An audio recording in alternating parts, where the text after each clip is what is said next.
नमस्कार दोस्तों, आज के इस वीडियो में हम आपका फिर से स्वागत करते हैं। और आज का वीडियो है कुछ ऐसे आपके सवाल हैं, उन्हीं के बारे में मैं विस्तार से इस वीडियो में बताऊंगा। तो काउंसलिंग में बहुत से बच्चों को कुछ ना कुछ समस्याएं आ रही हैं और ऐसे में उनके बहुत ज़्यादा सवाल भी आ रहे हैं। हमारे जो टेलीग्राम ग्रुप में है उसमें कुछ ना कुछ रोज़ सवाल ऐसे आते हैं, थोड़ी सी कन्फ्यूजन की स्थिति बनी हुई है। बहुत से बच्चों को यह नहीं समझ में आ रहा है कि हम ये ऑल इंडिया काउंसलिंग में भाग लें या स्टेट काउंसलिंग का वेट करें। बहुतों की समस्या यह है कि उनकी रैंक बहुत नीचे है, तो ऐसे में उनको पार्टिसिपेट करना चाहिए या नहीं करना चाहिए। तो इस बारे में हम आपको आज कुछ बेसिक सी चीज़ें बता रहे हैं। तो जो पहला ये सवाल है कि हमको AIQ में भाग लेना चाहिए या हमको स्टेट का वेट करना चाहिए। तो इस बारे में मैं आपको क्लियर कट बताना चाहता हूँ कि अगर आपको जो सीट चाहिए और जो इंस्टीट्यूट चाहिए, अगर वो ऑल इंडिया कोटे से आपको मिल रही है तो आप उस सीट को ले लें। आप इसके लिए स्टेट काउंसलिंग का वेट मत कीजिए, क्योंकि अगर आपको सीट मिल रही है तो सेफ़ रहने में क्या समस्या है। आप सेफ़ रहिए अपने सीट को, या जो भी आपका मनपसंद इंस्टीट्यूट है आप उसको सेलेक्ट कीजिए और अपना एडमिशन लीजिए, तो ज़्यादा बेहतर है। स्टेट काउंसलिंग का वेट करने में कोई ज़रूरी नहीं है कि आपको मिले ना मिले या क्या परिस्थितियाँ हों। तो इतनी बेवजह जो है ये वेट करने का कोई फ़ायदा नहीं है। बहुत से बच्चों का सवाल होता है कि अगर हम किसी और स्टेट में सीट लेना चाहें और स्टेट कोटे से लेना चाहें तो हम कैसे ले सकते हैं। तो जो भी स्टेट कोटे की सीटें होती हैं उसमें कुछ सीटें जनरल की होती हैं, कुछ OBC की होती हैं और कुछ SC ST या जो भी अन्य रिजर्व सीटें हैं उनके लिए होती हैं। तो जो भी सीट हैं ऑल इंडिया स्तर पर जितने भी स्टेट हैं, तो अगर उसमें जनरल की सीट है तो आप सभी जनरल सीट पे अप्लाई कर सकते हैं, चाहे आप किसी भी राज्य के हो। डोमिसाइल की ज़रूरत तब पड़ती है जब आप उस स्टेट में किसी भी कैटेगरी का लाभ लेना चाहते हैं, यानी कि अगर आप उस स्टेट के OBC का लाभ लेना चाहते हैं या SC ST का या किसी भी अन्य रिजर्व कैटेगरी का लाभ लेना चाहते हैं, तभी आपको डोमिसाइल की ज़रूरत है और सर्टिफिकेट की ज़रूरत है। अदरवाइज जनरल कोटे या अनरिजर्व कैटेगरी में आप किसी भी स्टेट में आप अप्लाई कर सकते हैं और वहाँ की सीट ले सकते हैं। जो दूसरा सवाल है कि प्राइवेट कॉलेज में अगर एडमिशन लेना चाहें तो उसके लिए हम किस काउंसलिंग में भाग लें। तो जितने भी प्राइवेट कॉलेज की सीटें हैं वो सभी आपको स्टेट काउंसलिंग से मिलेंगी, क्योंकि जो भी ऑल इंडिया कोटे में प्राइवेट सीटों की काउंसलिंग नहीं होगी। तो इसका ध्यान रखें। अगर आपकी रैंक पीछे हो और आपको गवर्नमेंट के कॉलेज नहीं मिलने की संभावना हो तो प्राइवेट कॉलेज में एडमिशन ले सकते हैं, लेकिन उसके लिए आपको स्टेट काउंसलिंग का वेट करना पड़ेगा। तो जैसे ही आपका जो है ऑल इंडिया कोटे की काउंसलिंग समाप्त होगी तो स्टेट काउंसलिंग स्टार्ट हो जाएगी। तो आप उसके लिए ज़रूर रजिस्ट्रेशन अपना करा लें और अपनी सीटों में समय से चॉइस फिलिंग भी कर दें और साथ में सीट को लॉक भी कर दें। बहुत से बच्चों का सब्जेक्ट को लेकर सवाल आ रहा है कि किस सब्जेक्ट में हम PG ज्वाइन करें। तो ये उनका खुद का जो है व्यक्तिगत सवाल है। सब्जेक्ट आप वो लें जिसमें आपकी रुचि हो या जिसमें आप अपना भविष्य बेहतर कर सकें।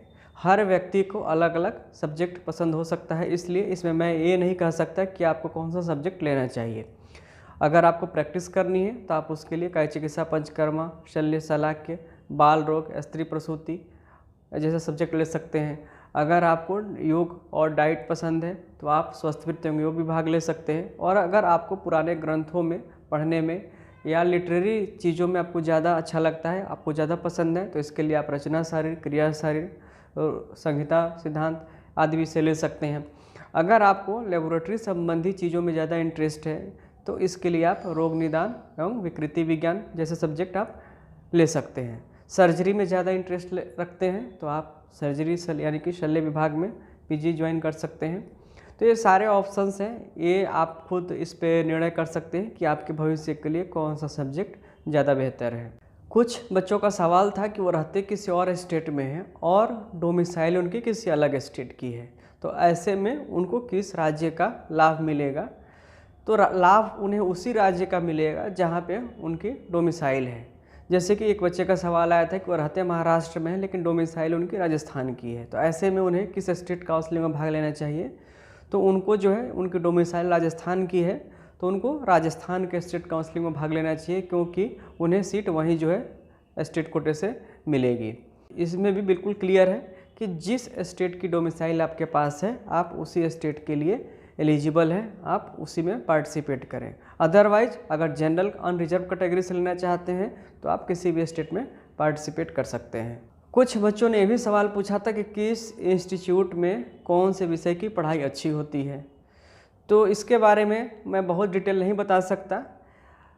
सबसे बेहतर तरीका आप यह है कि जो भी आपके सीनियर जूनियर या कलीग जहाँ पे जो जिस संस्थान में एमडी कर रहे हैं आप उनसे रिव्यू कर लें, उनसे पूछ लें कि आपके इंस्टीट्यूट में कौन से सब्जेक्ट की पढ़ाई बेहतर अच्छी होती है, और वो उसके हिसाब से आप निर्णय लीजिए कि कहाँ पे कौन सा सब्जेक्ट ज़्यादा अच्छा पढ़ाया जाता है। कुछ बच्चों ने ये भी सवाल पूछा था कि हर काउंसलिंग के लिए क्या अलग अलग रजिस्ट्रेशन कराना ज़रूरी है या नहीं। से देखिए, जो ऑथेंटिक जानकारी है उसके लिए तो आप खुद से जो काउंसलिंग की वेबसाइट है आप उस पे जाइए, और उस पे एक अलग सेक्शन बना हुआ है फ्रीक्वेंटली आस्क्ड क्वेश्चंस का, और उनकी पूरी बुकलेट वहाँ पे दी गई है। तो उस बुकलेट को आप ध्यान से पूरा पढ़िए, आपके हर सवाल का जवाब उसमें है। उसी बुकलेट के आधार पे मैंने एक वीडियो इसके पहले भी बनाया हुआ है, आप ऊपर आई बटन पर क्लिक करके आप उस वीडियो को देख भी सकते हैं।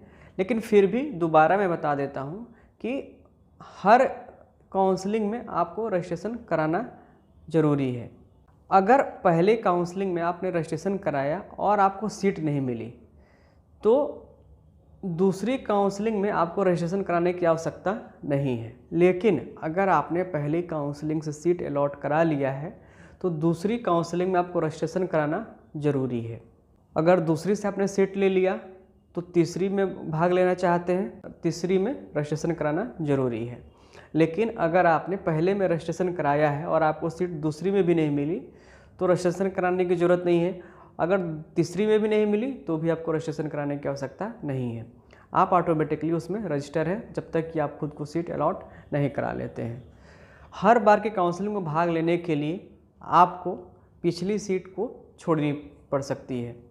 तो आज के इस वीडियो में जो 2-4 छोटे छोटे सवाल आए थे, जो समस्याएं आई थी, तो उनका मैंने समाधान बता दिया। फिर भी अगर आपको कोई भी कन्फ्यूजन है तो आप कमेंट बॉक्स में मुझसे पूछ सकते हैं, या सबसे बेहतर यही है कि आप जो है वो बुकलेट खुद से डाउनलोड करिए वेबसाइट से और उसको लाइन बाय लाइन ध्यान से पढ़िए।